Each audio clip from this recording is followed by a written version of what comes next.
Untuk yang terakhir kita kembali ke Indonesia lagi, yaitu mana Ustadz ini ya. Sebentar. Ada di page sebelum dua Ustadz. Oh yang halaman iya. ketiganya masih di situ. Sebentar. Yang terakhir adalah Ustadzah Ana Sabhana Azmi. Nah ini kembali ke Zakrin Putri ya. Beliau lahir di Jakarta 10 Januari 86, kemudian S1 di UIN Jakarta, S2 dan S3 di FISIP Universitas Indonesia.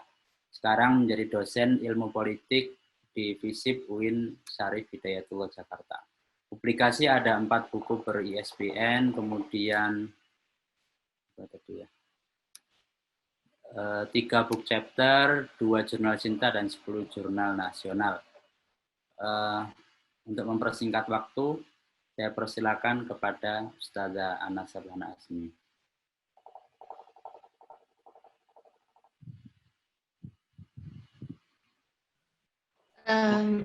Assalamualaikum warahmatullahi wabarakatuh. Alhamdulillahirabbil alamin wa bihi nasta'in wa ala umuri dunya waddin wa ala alihi wa ashabihi ajma'in amma ba'du. Alhamdulillah saya ucapkan terima kasih Ustadz Arfan, Ustadz Fanani, Ustadz Badri, Ustadz Agung, Ustadzah Hilmiah, Ustadzah Rida, Ustadzah Alvina, dan semua para asatid juga ustadzat yang alhamdulillah berkenan hadir dalam forum silaturahmi kita hari ini. Ini sebetulnya kalau jadi narasumber terakhir itu pertama amazed ya. Amazed tuh maksudnya waduh Masya Allah, banyak banget pengalaman-pengalaman para asatid sama ustazah ya yang udah selesai studinya, yang lagi masa studi dan sebagainya. Jadi udah amazed duluan. Aduh kayaknya memang belum ada apa-apanya, dan memang tadi saya sepakat banget sama Ustadz Badri ya, memang kita harus selalu merasa belum memiliki apa-apa. Kalau belajar berarti aduh masih sedikit banget ilmunya. Kalau kita baik dan sebagainya. Alhamdulillah hari ini diperkenankan untuk bisa sharing begitu dalam Zagrinada sharing session. Syukran Ustazah, mungkin slide berikutnya.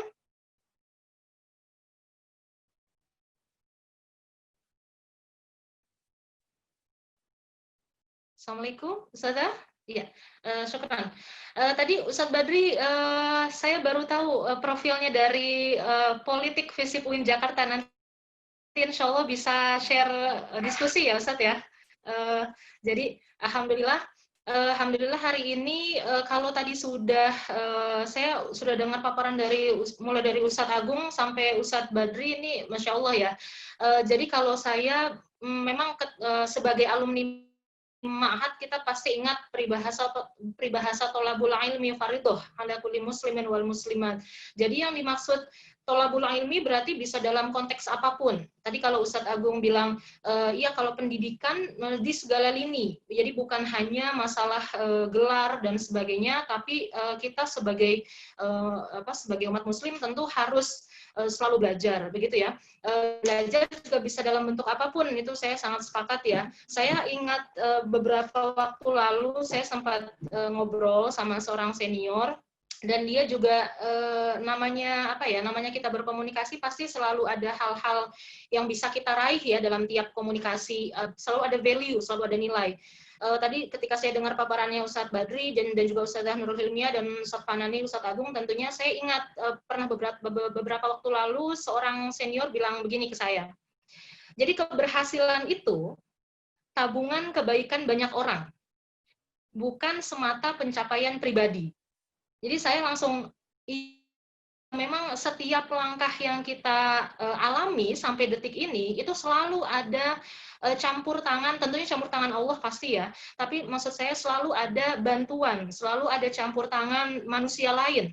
Jadi baik dosen kita, baik kawan kita, keluarga kita, orang tua, adik, kakak, pasangan, dan sebagainya gitu ya, anak-anak kita. Nah jadi saya selalu mengingat bahwa iya benar sampai titik ini kita berada selalu ada tangan orang lain yang ikut dalam keberhasilan yang kita raih saat ini. Nah, kalau langkah dan strategi belajar saat ini saya merasakan bahwa ketika meneruskan ataupun melanjutkan studi S3 ini, kita itu harus bisa memilah dan memilih mana sih prioritas yang harus kita lakukan di tengah kegiatan yang banyak, begitu ya. Kalau sedang studi berarti otomatis waktu harus kita alokasikan untuk membaca.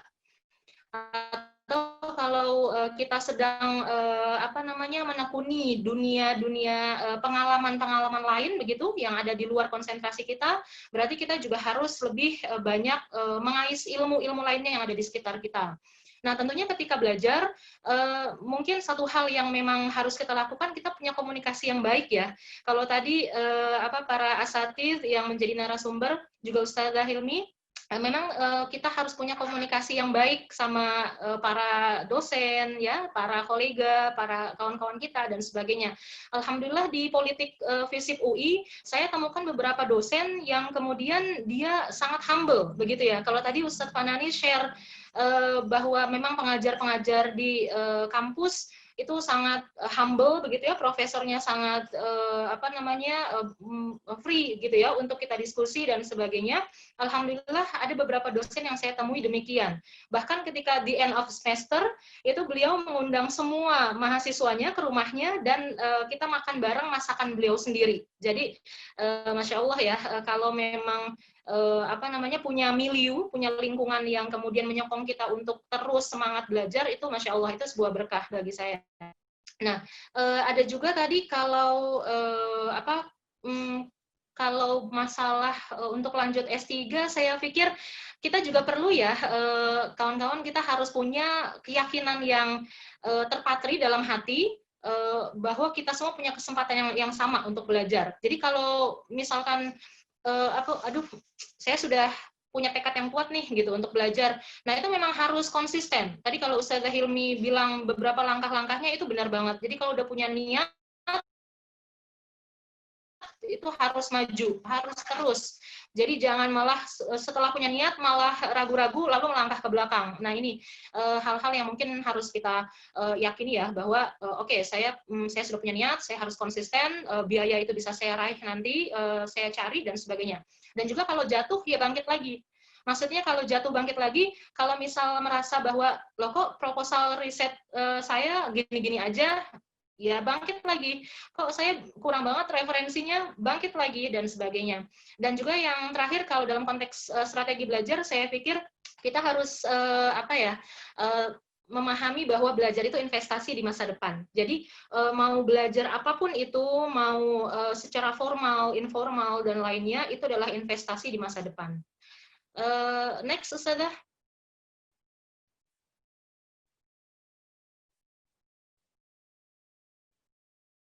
Ya, tadi kalau menyebut kenapa lanjut studi ya, dan kenapa kemudian memilih untuk menjadi seorang akademisi. Jujur ketika S1 di UIN Syarif Hidayatullah Jakarta itu, ketika udah menjelang semester akhir, saya melihat sosok dosen itu buat saya sangat touchable ya. Jadi buat saya tuh sosok dosen itu ngena sekali. Mungkin beberapa dosen yang saya admire ketika saya lanjut ketika saya kuliah di UIN Syarif Hidayatullah, itu beberapa dosen itu sangat suportif dan juga sangat menularkan semangat menularkan semangat yang menurut saya itu nggak bisa terlupakan. Jadi bagi saya itu menjadi seorang akademisi adalah passion sejak saya kuliah S1. Lalu kemudian saya alhamdulillah pasca S1 kemudian setelah kerja 1,5 tahun, alhamdulillah bisa meneruskan studi S2.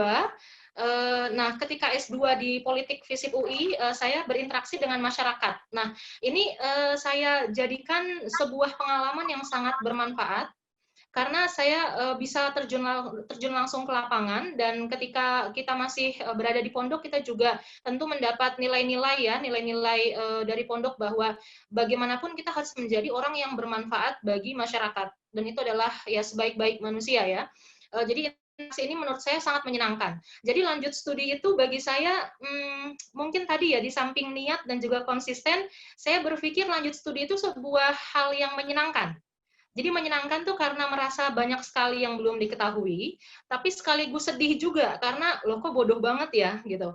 Kok ini nggak tahu ya, kok itu nggak tahu ya dan sebagainya. Nah jadi ketika saya merasa atmosfer studi lagi begitu untuk memilih lanjut studi doktoral, saya merasa sedih dan juga senang. Ya, next ada.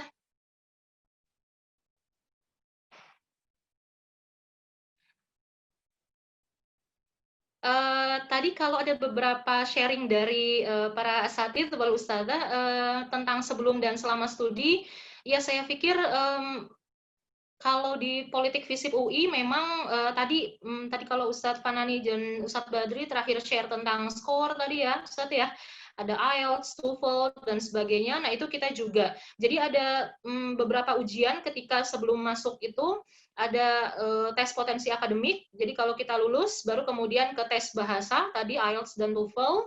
Lalu kemudian ada juga tes wawancara proposal dan juga esai. Nah dari situlah akan tersortir begitu ya siapa-siapa saja yang kemudian bisa untuk lolos masuk dalam program doktoral. Nah satu hal yang membuat saya mungkin memang benar bahwa kita harus punya kepercayaan diri, tapi memang jangan terlalu percaya diri bahwa jalan yang akan kita tempuh itu pasti mudah, karena kita justru harus membayangkan jalan yang tidak mudah untuk kita tempuh. Jadi kalau kita menemukan jalan yang mudah, alhamdulillah bersyukur, tapi ketika menemukan jalan yang sulit, begitu, kita sudah tahu bahwa ya memang jalannya sulit, akan ada batu sandungan, tapi saya sudah punya persiapan A, B, C, D, dan sebagainya. Nah ini, jadi jangan membayangkan jalan yang mudah. Tadi saya katakan juga selalu punya rencana B, C, D, dan seterusnya. Jalin hubungan yang baik dengan para dosen, dan kemudian memiliki referensi sebanyak mungkin untuk kebutuhan akademik. Nah, salah satu rasa suka, alhamdulillah, kebahagiaan tersendiri juga ketika lanjut studi itu, banyak sekali link, jaringan-jaringan yang bisa kita bangun. Alhamdulillah, pasca waktu S2 dulu di politik FISIP UI, alhamdulillah pasca studi itu berkesempatan untuk membangun relasi-relasi dengan banyak orang. Tadi Ustadz Badri sudah menyampaikan bahwa kita memang harus menjalin relasi yang banyak ya dengan siapapun itu, dari manapun, agama apapun dan sebagainya. Alhamdulillah di tahun 2012 itu bisa sampai dapat kesempatan untuk menjadi partisipan salah satu program dari US Embassy ya ke Amerika Serikat selama 3 minggu saat itu, untuk kemudian ikut tentang US election and politics di US waktu itu pas Obama sama Romney ya, Obama versus Romney. Jadi saya pikir ketika S3 sekarang pun alhamdulillah selalu ada hal yang bisa kita petik tentunya. Jadi ada link-link yang bisa kita jalin untuk kemudian selalu silaturahim ke depannya begitu. Jadi bukan hanya bukan hanya memanfaatkan link, tapi kemudian membangun linknya, menjalin link dan sebagainya. Tadi juga yang Ustadz Badri sampaikan, saat ini kalau tentang tuition fee, Ustadz wal Ustadzah, kalau tentang tuition fee memang saat ini satu semester itu 18 juta, satu semesternya. Satu semester 18 juta itu kalau dibayangkan sebetulnya karena mungkin saya ada pengalaman beda dengan para narasumber lain ya, saya self-finance. Jadi ketika self-finance itu terasa gitu, bahwa ada pos-pos yang kemudian perlu kita alokasikan, relokasi begitu, yang harusnya misal untuk kebutuhan apa, tapi kita tabung begitu sedikit demi sedikit untuk bayar semester. Jadi alhamdulillah punya pasangan, punya suami yang selalu mensupport, karena kalau tidak disupport saya tidak tahu ya akan seperti apa ke depannya, karena bagi saya itu support adalah hal yang sangat penting untuk saya melangkah melanjutkan studi, support dari keluarga, dari pasangan dan sebagainya. Nah ini jadi satu semester 18 juta itu saya usaha untuk saya dan keluarga dan pasangan tentunya berusaha untuk mengalokasikan bagaimana supaya semesteran itu bisa begitu ya. Tapi saya sepakat sama Ustadz Arfan bahwa jalan kita belajar apapun itu, terus mempunyai pengalaman apapun itu harus kita yakini bahwa bisa dari mana saja rezeki bisa dari mana saja, membayar uang untuk kuliah juga bisa dari mana saja. Jadi itu yang saya yakini. Nah, next, Sada.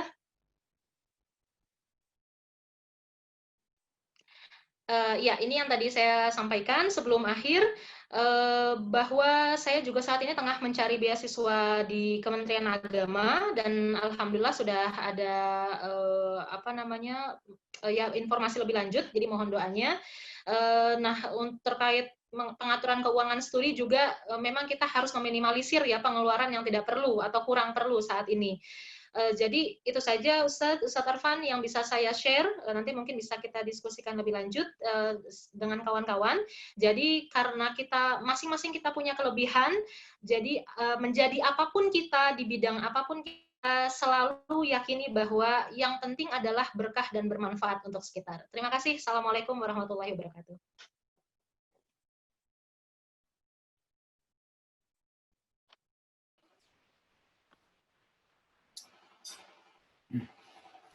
Ya, terima kasih Ustazah Ana. Ini biar bervariasi tadi ternyata Ustazah Ana self-funding ya. Di UI ternyata satu semester 18 juta. Di Surabaya itu paling 11-12 juta masihan per semester ya. Tapi jangan kemudian dengan besarnya biaya itu kemudian teman-teman menjadi mundur untuk tidak lanjut studi. Insya Allah ada sajalah rezeki atau biaya itu akan datang. Sebelum kita akhiri, ini ada beberapa teman-teman yang sudah bertanya. Ustazah Rida mungkin bisa share PPT-nya. Sudah kita rekap, ada 3 pertanyaan mungkin tadi ya. Yang pertama dari siapa itu, Ustazah?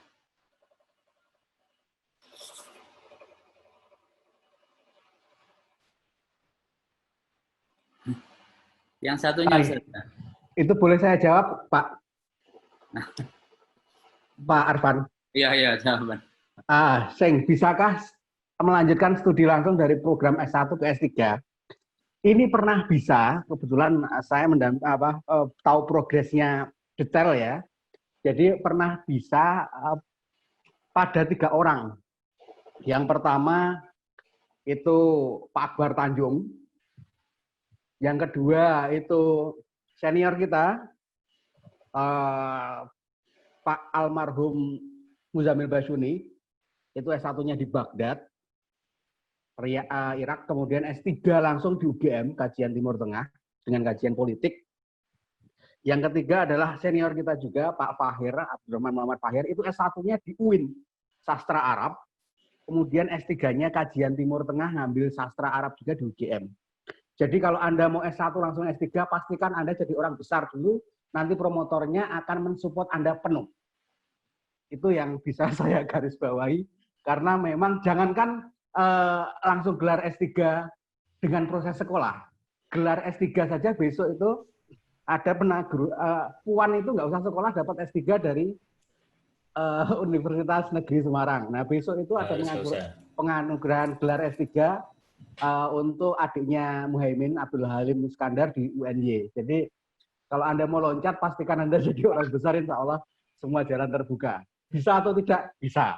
Itu saja. Nanti yang lainnya sambil itu ya. Gitu.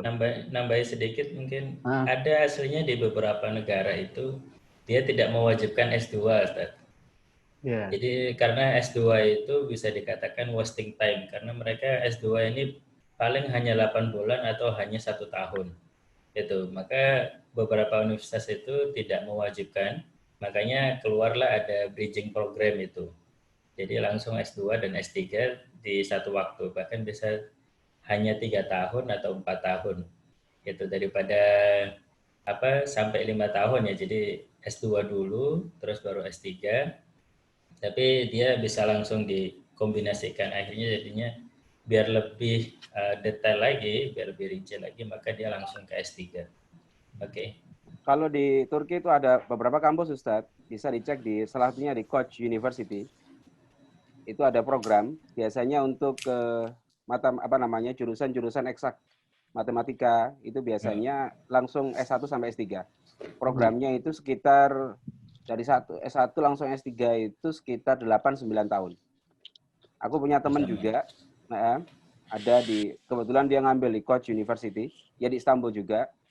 Koç itu salah satu kampus private kampus swasta terbaik di sini. Ada berapa orang jurusan matematika itu ya langsung dari S1 tanpa kemudian proses S2 langsung S3, itu total waktunya sekitar 9 tahun. Jadi kalau kepingin seperti itu ya bisa, tapi jurusannya bukan jurusan-jurusan ilmu sosial, karena biasanya jurusan-jurusan ilmu-ilmu eksak, matematika, fisika, pesawat dan lain sebagainya di sini ada. Salah satunya di Koç, bisa dibuka di link Koç University. Oke ya. Itu S3 akademik apa S3 itu ya. Kalau S3 ya mudah ini. Setelah S1 langsung nyari S3. Selanjutnya pertanyaan sudah dari Helmi Gunawan. Helmi Gunawan, apakah ada teman-teman yang mengambil pendidikan bahasa Inggris? Ada enggak ini yang ngambil bahasa Inggris? Tidak ada ya? Enggak ada. Skip. Ustaz Afiq Rofiki, ini sepertinya ke Ustazah Nurul Hilmiyah ini ya. Masih ada Ustazah Nurul Hilmiyah?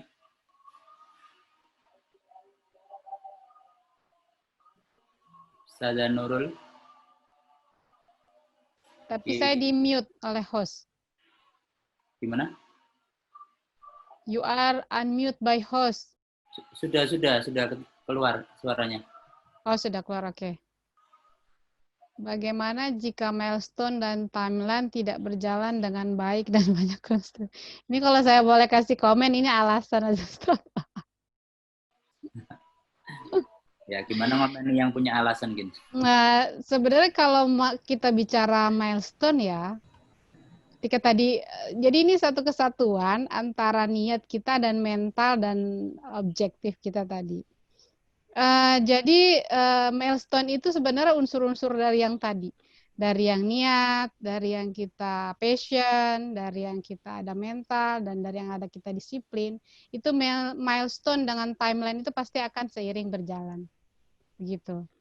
Kalau banyak constraint, terkadang kita memang, saya pernah dulu sampai kursus Microeconomic Advance dengan salah satu student Iran, memang pintar sekali beliau ini, sampai bilang, saya mikir mungkin saya ada beberapa constraint sehingga ini menjadi kendala buat saya, kurang lebih begitu. Tapi saya pikir, yang dikatakan oleh beliau adalah sebetulnya masa studi ini bukanlah satu-satunya kehidupan yang harus kita kurang lebih bukan utama sebetulnya, karena sebetulnya family, happiness dan juga your time itu adalah yang lebih utama, kurang lebih begitu. Jadi kalau dibilang banyak constraint ini harus dijabarkan lagi, ini apa yang menjadi banyak constraint-nya, karena saya lihat ini berdasarkan pengalaman saya, Ustadz ya. Mungkin ketika kita kuliah di luar, ini yang pengalaman di luar mungkin ya, karena sudah fokus, mungkin kalau yang akhirnya cuti mengajar, kan akhirnya menjadi fokus berada di sana, itu biasanya constraint-constraint itu akan tidak begitu banyak, karena dia akan fokus dengan yang menjadi milestone-nya tadi. Tapi kalau biasanya kita kuliah taruhlah saya orang Indonesia, saya kuliah di sini, itu memang pasti ada banyak constraint, Ustaz. Karena ada acara ini, ada agenda ini, ada program ini, dan lain sebagainya. Apalagi mungkin kalau kita tidak cuti kuliah, tidak cuti kerja misalnya, itu biasanya constraint itu akan banyak. Begitu. Jadi sebetulnya lebih kepada komitmen diri sendiri. Saya selalu beranggapan, dan saya waktu saya akhir-akhir deadline mau submit full draft, dikatakan oleh fellow research saya, bahwa disertasi kamu itu tidak ada suatu kesempurnaan. Jadi itu hanyalah sebuah permulaan. Jadi what do you waiting for? Karena pada saat nanti di Viva ataupun di sidang, disitulah proses kita diperbaiki, direvisi, dan diuji. Gitu. Jadi saya rasa milestone dan timeline tadi bisa beriring sejalan ketika kita skup kajian itu diperjelas. Saya memang sudah sampai sini. Saya nggak mau lihat, ataupun terkadang ketika kita memutuskan mau menggunakan variabel intervening atau moderating, nah ini kan biasanya menjadi susah keputusannya bagi pengkaji atau periset, saya mau pakai intervening model ataupun moderating. Nah, ini pertimbangan-pertimbangan inilah yang biasanya menjadi salah satu menyumbang constraint tadi juga. Jadi pada dasarnya sebuah kajian kita bukanlah suatu kajian yang sempurna dan perlu ditindaklanjuti, dan PhD saja tidak cukup. Jadi saya berpikir pada waktu itu bismillah disubmit saja, tidak usah panjang lebar, saya kembali lagi kepada scope bahwa saya membicarakan ini, bahwa variabel saya adalah ini, bahwa data saya adalah ini, metodologi saya adalah ini, dan ini adalah resultnya. Atau scope, ataupun sampel, populasi, kita kembalikan kepada hal tersebut. Selama saya selalu diberikan saran bahwa selama justifikasi kita dalam riset itu berdiri pada teori ataupun pijakan yang tepat, saya rasa tidak ada masalah kita mengambil mungkin yang umumnya adalah 4 variabel, tiba-tiba kita mengambil 3 variabel, ataupun metodenya mungkin kita tidak terlalu kompleks. Nah, itu justifikasi kita harus kita utarakan di dalam disertasi. Karena saya juga menulis beberapa justifikasi, kenapa saya mengambil populasi ini saja atau sampel ini saja, tidak mengambil daerah lain dan lain sebagainya. Nah, itu dan saya rasa justifikasi alangkah baiknya kalau berdasarkan teori. Kalaupun tidak ada teori, saya rasa logika alamiah saja juga sudah bisa digunakan. Contoh, kenapa mengambil place ataupun sampel yang terdekat. Karena bagi saya, kalau kita mau mengkaji atau meriset segala sesuatu, mulailah dari circle yang terkecil.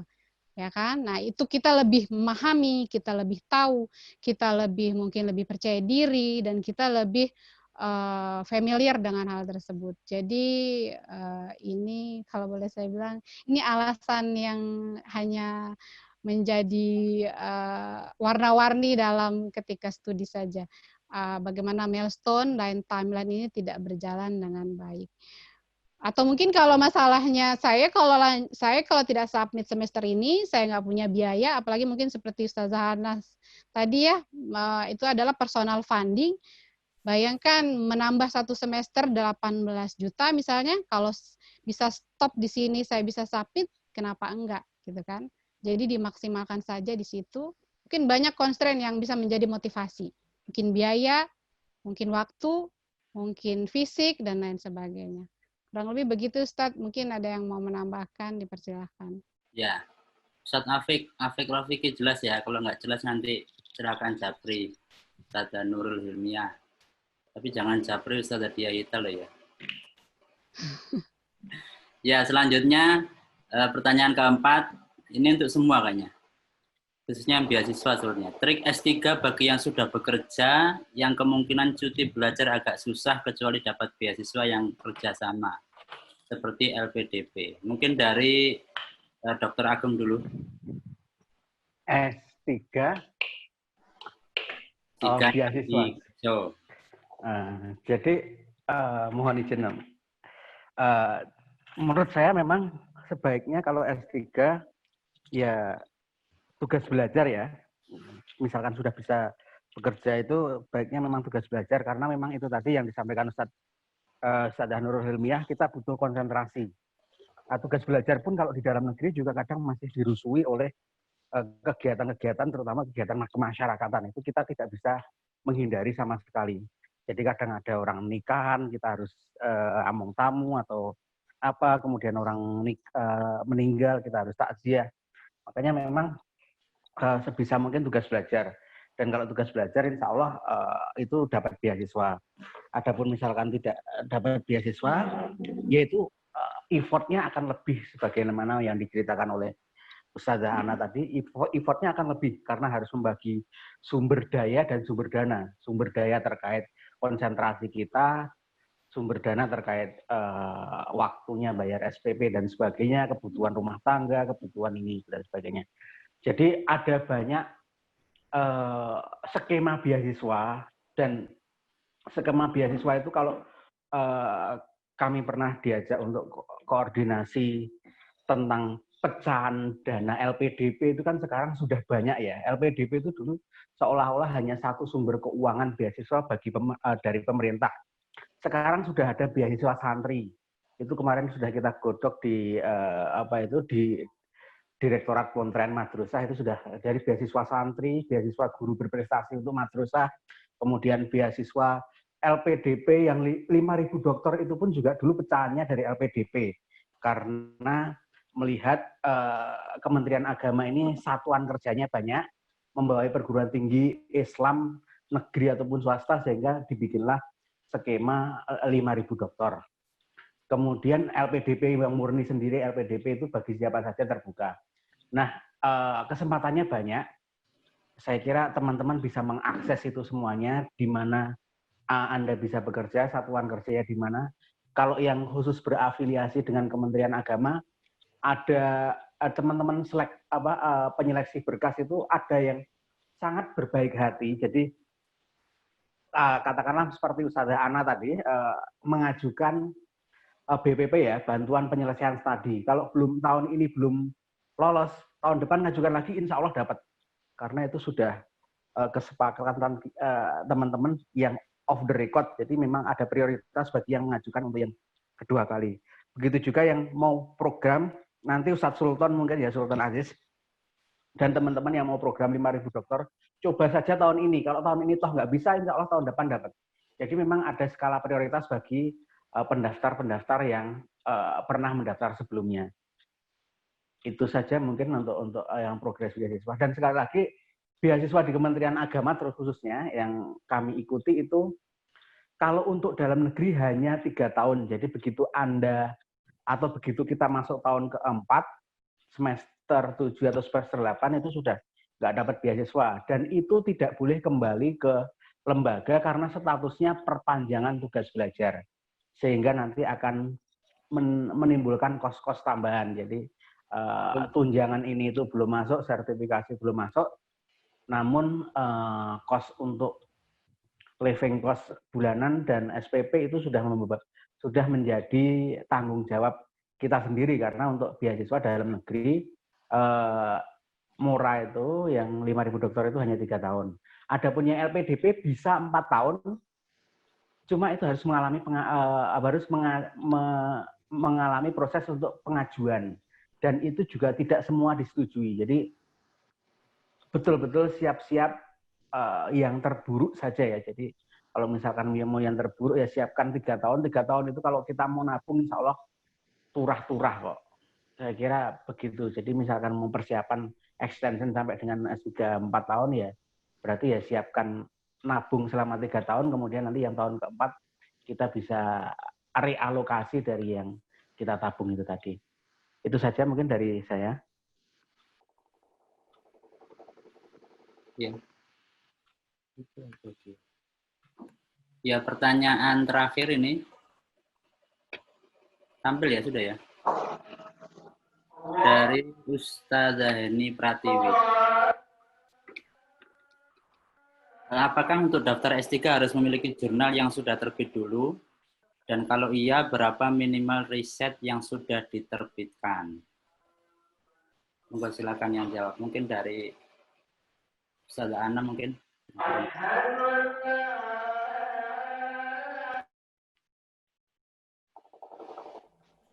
Saya bantu. Assalamualaikum, Ustaz. Ya. Oke. Ya, syukran. Nanti ya bisa ditambahkan oleh Ustazah wal Ustazah. Kalau untuk daftar S3 selama skema yang kemarin saya jalani, begitu Ustaz. Kemarin awal dari ujian masuk adalah tes potensi akademik dan bahasa Inggris tentunya ya. Nah, pasca itu ketika seleksi pertama itu lolos, lalu kemudian ada tes tadi esai tertulis yang kemudian kita tidak melihat referensi apapun, maksudnya kita tidak membuka laptop, kita tidak membuka HP, jadi akan dilihat bagaimana kemudian teori-teori yang sudah kita miliki selama kita selama kita belajar begitu ya, sebelum kita masuk ke program doktoral. Nah, itu esai. Jadi esai tertulis tentang satu tema yang di pick up sama beberapa penguji begitu, ada 2 profesor dan kemudian doktor lainnya. Nah, kalau itu lolos, ada lagi kemudian tes proposal, ujian proposal yang sudah kita buat untuk rangka masuk ke jenjang program doktoral. Nah, di situ kemudian dilihat scope ataupun isu-isu yang menjadi fokus kita ya, yang akan kita dalami selama studi nanti. Nah, benar ketika wawancara ada beberapa pewawancara penguji yang kemudian bertanya tentang publikasi. Dan publikasi ini juga yang saya rasakan akan membantu kita dalam meyakinkan, convince para penguji begitu bahwa kita fokus di bidang studi kita. Nah, jadi mereka punya preferensi ya, punya pertimbangan-pertimbangan yang kemudian mereka akan fokus, akan mereka pertimbangkan untuk apakah calon mahasiswa yang akan masuk ini sudah memiliki background yang kemudian dia fokus di dalamnya atau belum.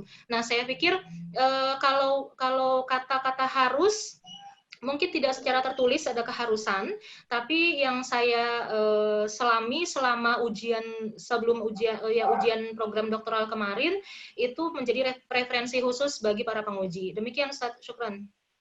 Iya. Mungkin satu-satu ya, Ustadz Nurul Hilmiah, Ustazah. Di Malaysia bagaimana? Assalamualaikum. Terdengar, Ustadz ya? Ya, terdengar. Kalau di Malaysia sebetulnya tidak ada keharusan.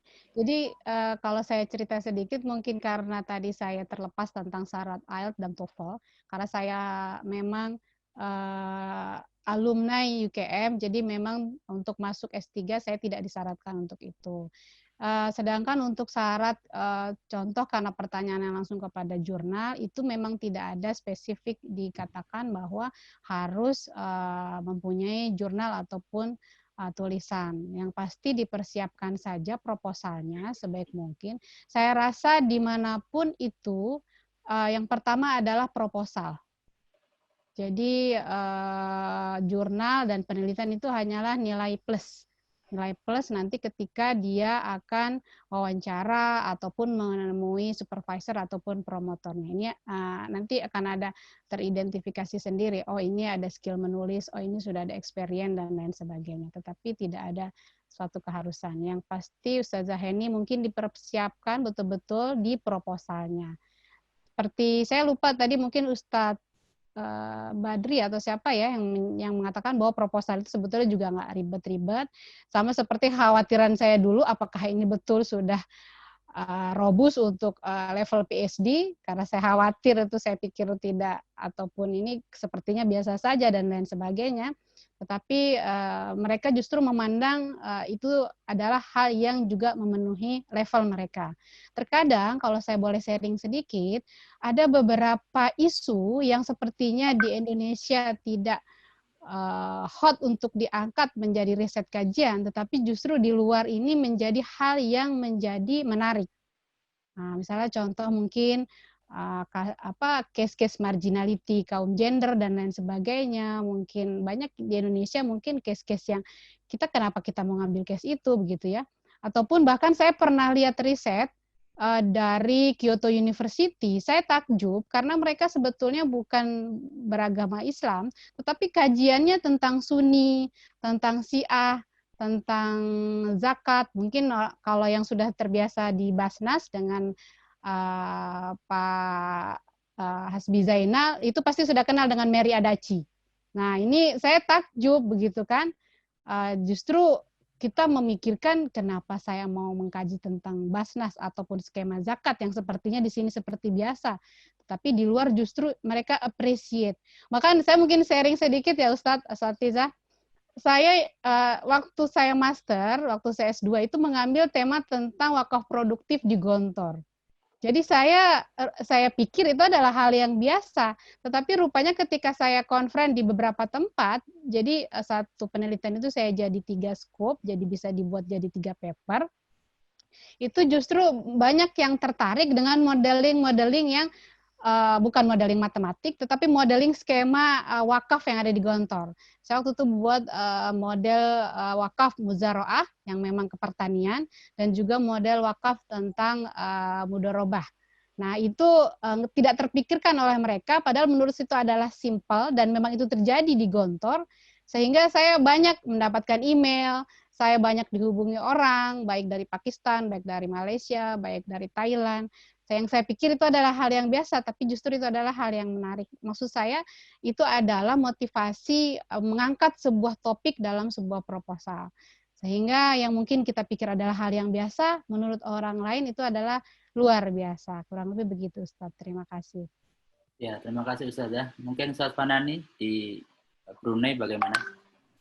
Ya, kalau di Brunei memang ya di pendaftaran itu tidak ada apa namanya itu jurnalnya harus berapa, tapi ketika masuk dalam senat itu musyawarah senat, karena ada satu dosen yang di UBD ini, beliau masuk di senat universitas, jadi tahu apa namanya itu seluk-beluknya kayak apa, dan pasti yang paling pertama karena UBD sekarang sudah jadi research campus, jadi dia akan memfokuskan ke jurnal.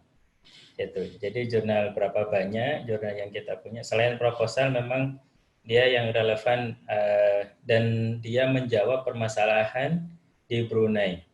Itu. Karena saya termasuk wakaf produktif, tapi nanti untuk apa namanya itu untuk zero pengangguran. Jadi biar nggak ada pengangguran. Itu.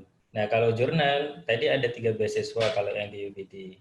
Nah untuk yang pertama yang JRS itu dia pasti mewajibkan Scopus, itu entah itu 2 atau 3, dan itu pun nanti dilombakan, istilahnya di ranking. Jadi yang paling banyak mendaftar di prodi itu jurnal Scopusnya berapa banyak. Kalau misalnya ada 3 sama 4, maka 4 yang akan dikasih. Nanti yang 3 akan dimasukkan ke kategori yang kedua. Kalau tidak ada sama sekali akan dimasukkan ke kategori yang ketiga. Itu kalau di UBD. Apalagi kalau sekarang khususnya secara umum ya. Secara umum kalau dari Indonesia kita beda, bukan Commonwealth. Kalau yang negara-negara Commonwealth itu dia diuntungkan dengan sosiopolitik. Kalau di Indonesia atau dari Indonesia ya takdirnya memang begini, alhamdulillah. Maka ya let's document talk itu. Biarkan dokumen yang berbicara, biarkan jurnal yang berbicara. Karena kalau sudah ada jurnal itu dan alhamdulillah banyak, maka orang nggak akan banyak bertanya. Bahkan sampai ketika FIFA ujian akhir, itu penguji internal atau eksternal dia akan melihat jurnal yang sudah dipublish, entah nasional atau internasional, Scopus gitu. Itu tadi. Dan kalau dianya Scopusnya sudah banyak, insya Allah FIFA-nya mudah. Itu. Bahkan mungkin pertanyaannya nggak jauh-jauh beda daripada pembetulan yang ada di jurnal. Itu kira-kira. Syukron. Oke, yang terakhir Ustaz Badri, ini ada satu pertanyaan. Kalau masa pandemi saat ini, bagaimana proses beasiswa dan kuliah S3? Silakan Ustaz Badri.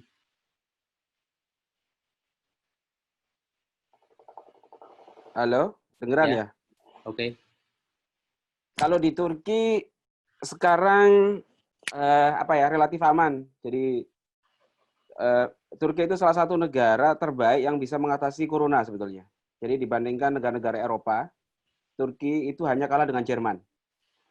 Makanya kenapa Bapak, ini agak cerita dikit ya sebelum jawab ke situ ya, sebagai informasi. Kenapa Pak Erdogan berani membuka Hagia Sophia, mengkonversi menjadi masjid, karena Turki secara ekonomi, secara militer, secara politik itu pengaruhnya luar biasa.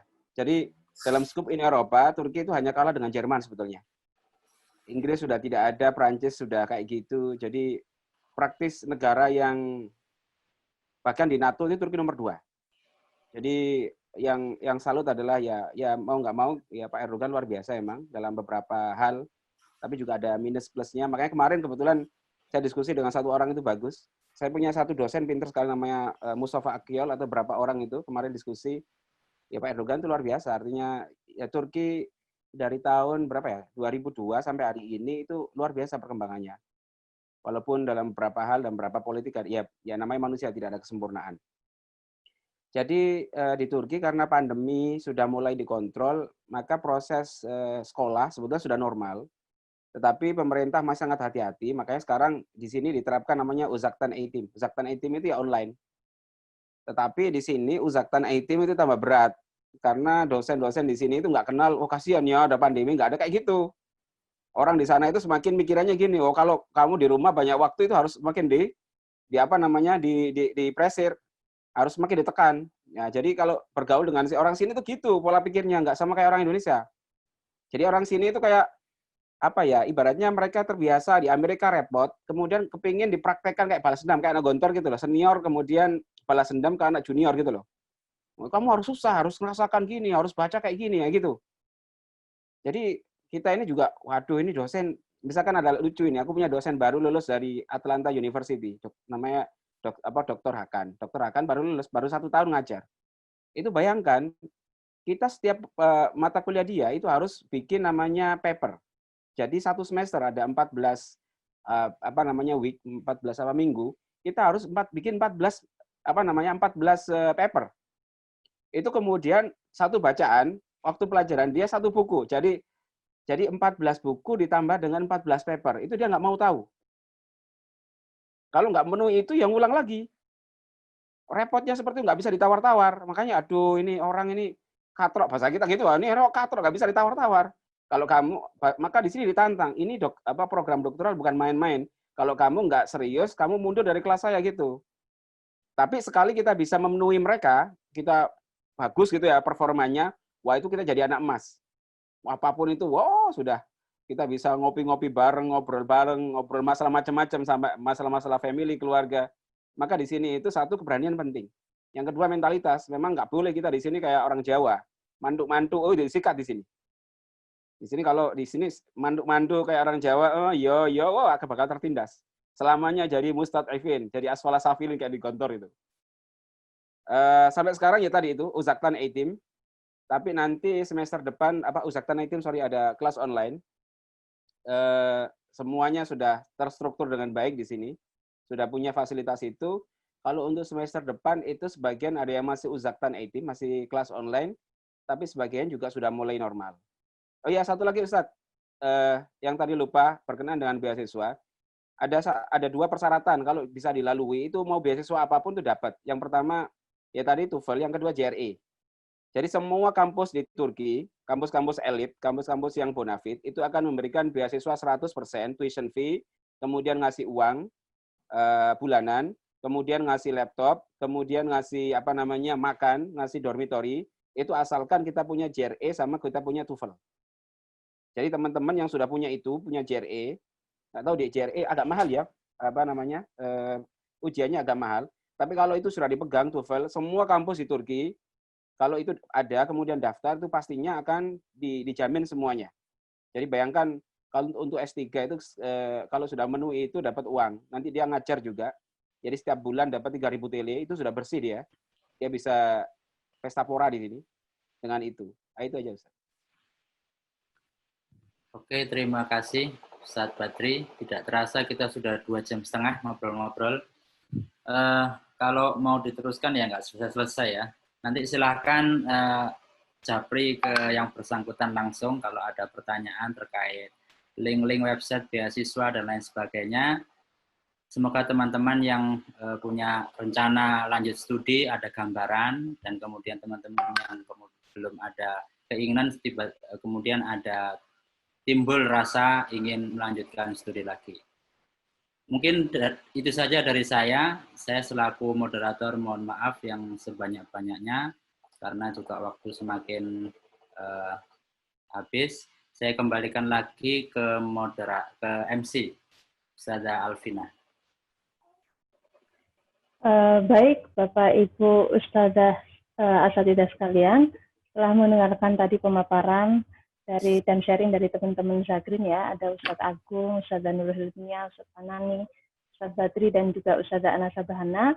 Sekarang kita memasuki acara doa, atau sebelum menutup acara kita berdoa terlebih dahulu, yang akan dipimpin oleh Al-Ustadz Ad-Doktur Sukri Ismail, ya, Muhammad Sukri Ismail.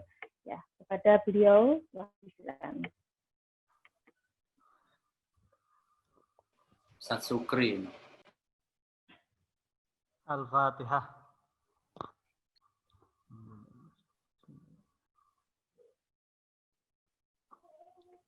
A'udzu billahi minasyaitonir rajim. Bismillahirrahmanirrahim. Alhamdulillahirabbil alamin, hamdan syakirin, hamdan na'imin, hamdan yuafi ni'amahu kafi mazidah. Ya Rabbana lakal hamdu kama yanbaghi jalal karim wa 'azim sultanik. Allahumma shalli ala sayyidina Muhammad wa ala ali sayyidina Muhammad kama shallaita ala Ibrahim wa ala ali Ibrahim. Allahumma barik ala sayyidina Muhammad wa ala ali sayyidina Muhammad kama barakta ala sayyidina Ibrahim wa ala sayyidina Muhammad innaka Hamidum Majid. Rabbana hab lana min azwajina wa dhurriyyatina qurrata a'yun waj'alna lil muttaqina imama. Allahumma inna nas'aluka ridhaka wal jannah wa na'udzubika min sakhatika wan nar. Ya Allah Tuhan kami, ampunilah dosa-dosa kami ya Allah, ampunilah dosa-dosa kami ya Allah. Ampunilah dosa-dosa kedua orang tua kami ya Allah, ampunilah dosa kedua orang tua kami ya Allah. Ya Allah ya Tuhan kami, ya Allah Tuhan kami, berkahilah pondok kami ya Allah, pondok Madinah Salam Gontor ya Allah. Ya Allah Tuhan kami, mudahkanlah urusan kiai-kiai kami ya Allah, mudahkanlah urusan kiai kami ya Allah. Ya Allah Tuhan kami, santri-santri yang sedang belajar di Pondok Madinah Gontor ya Allah, mudahkanlah mereka ya Allah. Berilah ilmu yang berkah ya Allah, berkah dunia dan berkah akhirat. Ya Allah Tuhan kami, jadilah kami, anak kami, keturunan kami, orang-orang saleh ya Allah, orang yang berilmu, al-amilina bi'ilmihim, orang yang mengamalkan ilmu-ilmu dapatkan ya Allah. Ya Allah, ya Arhamar Rahimin, Rabbana atina fid dunya hasanah wa fil akhirati hasanah wa qina adzabannar. Rabbana atina fid dunya hasanah wa fil akhirati hasanah wa qina adzabannar. Wa sallallahu ala sayyidina Muhammad wa ala alihi wasallam. Alhamdulillahirabbil alamin. Assalamualaikum warahmatullahi wabarakatuh. Ya, terima kasih Ustadz Sukri atas doanya tadi. Akhirnya berakhir sudah acara pada hari ini, acara perdana kita. Semoga dapat bermanfaat dan memberi kita semangat gitu ya. Kemudian saya selaku MC Alvina Hidayah dan juga segenap panitia memohon maaf atas segala hilaf dan kekurangan. Dan terima kasih banyak untuk partisipasi teman-teman peserta baik dari keluarga Zakrin maupun yang lainnya. Syukron. Wassalamualaikum warahmatullahi wabarakatuh.